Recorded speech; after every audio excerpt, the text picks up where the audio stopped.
देखिए, आपका आभार। डॉक्टर बी आर आम्बेडकर जो भारत के विश्व विभूषित भारत रत्न डॉक्टर बाबा साहब जो है हमारे आदरणीय वंदनीय, जिनके सहारे उन्होंने जो कॉन्स्टिट्यूशन, जो आर्किटेक्ट ऑफ कॉन्स्टिट्यूशन बनाया, तो कॉन्स्टिट्यूशन की वजह से पूरा देश चल रहा है। आज जो देश कॉन्स्टिट्यूशन के ऊपर है, तो इस तरह से कॉन्स्टिट्यूशन बनाने वाले जो है doctor B R Ambedkar, Bharat में ऐसा कोई व्यक्ति नहीं था। इनके साथ में ड्राफ्टिंग कमेटी के चेयरमैन थे, तो चेयरमैन होने के लिए उनके साथ में जो टीम थी, वो टीम में से भी जो लोग थे वो सब उन्होंने सपोर्ट नहीं किया और जिम्मेदारी डॉक्टर बाबा साहब आम्बेडकर के ऊपर आ गई। और बाबा साहब ने अकेले भारत का संविधान बनाया, तो 165 सभा होने के बावजूद 60 देशों का अभ्यास किया और 2 साल 11 महीना और 18 दिन संविधान बनाने में लगा था। ऐसे हमारे डॉक्टर बाबा साहब आम्बेडकर, जब उनके पास 32 डिग्रियां हैं, बड़ी बड़ी डिग्रियां हैं। इनमें से सबसे बड़ी डिग्री लॉ डिग्री जो है LLD, जो PhD करने के बाद लॉ करते हैं, तो वो LLD डॉक्टर ऑफ लॉज की बड़ी डिग्री डॉक्टर बाबा साहब के पास थी।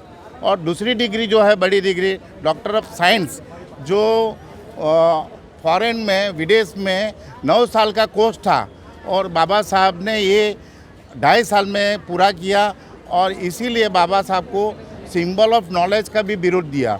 आज बाबा साहब की जो मूर्तियां हैं विदेशों में, खास करके अमेरिका में, कोलंबिया यूनिवर्सिटी में, सब जगह पे, विदेश में, चाइना में, जापान में, सब जगह पे लगी हुई है।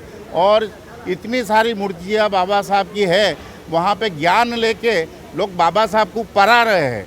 क्योंकि बाबा साहब जो चाहते थे, कॉन्स्टिट्यूशन में आर्टिकल 51A उसमें राइट्स दिया जाए, राइट्स जो सब दिया है, वो राइट्स के मुताबिक भारत को equality before laws and equal protection of laws जो हमें दिया है, वो सबसे बढ़िया चीज़ है।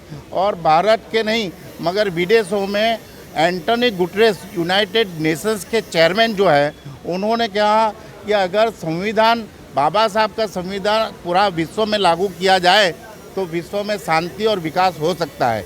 ये एंटोनी गुटरेस ने बोला है। इसके सिवा जो अफ्रीका के नेल्सन मंडेला है, उन्होंने भी बोला कि कॉन्स्टिट्यूशन जो है, भारत से अगर कुछ लेने जैसी चीज़ है तो डॉक्टर बाबा साहब आम्बेडकर का कॉन्स्टिट्यूशन। इसीलिए, और इसके बाद में नॉर्थ कोरिया में जो किम जॉन, जो सरमुखत्यारशाही है, उन्होंने भी डॉक्टर बाबा साहब के चरणों में वंदन किया और बाबा साहब को मानने लगे और पूरे विश्व में डॉक्टर बाबा साहब को बहुत अच्छी तरह से मान रहे हैं और अच्छी तरह से पढ़ा रहे हैं। तो हम क्यों पीछे रह जाए? तो इसीलिए 2023 में सुप्रीम कोर्ट ने भी डिसाइड किया और सुप्रीम कोर्ट में भी उसकी प्रीमाइसिस में डॉक्टर बाबा साहब आम्बेडकर की पूरी प्रतिमा गाउन के साथ लगी हुई है। तो हमने भी सोचा कि भाई गुजरात हाई कोर्ट में भी ये प्रतिमा लगनी चाहिए और हमने एक रिजोल्यूशन पास किया जहाँ पे बहुत सारे लोग एडवोकेट थे, उन्होंने मंजूरी लेकर हमने एक रिजोल्यूशन पास किया। उसके बाद में हमने सोचा कि पूरे जो भी लोग चाहते हैं, कंसेंट देना चाहते हैं, सम्मति देना चाहते हैं, उनके साथ में रहकर गुजरात हाई कोर्ट के चीफ जस्टिस को एक मेमोरेंडम देंगे। उसके बाद में गुजरात हाई कोर्ट डिसाइड करेंगे कि भाई बाबा साहब का स्टैचू रखना है कि नहीं रखना है, और रखने के लिए हम जो भी करना पड़े, पिटीशन करना पड़े, कार्यवाही करना पड़े, जो भी करनी पड़ेगी वो हम करने के लिए तैयार है। यहाँ पे सूरत बार में मैं आया हूँ, तो सूरत बार में सभी महान विद्वान एडवोकेट जो लोग हैं, वो सब लोगों ने हमें बहुत सपोर्ट किया है।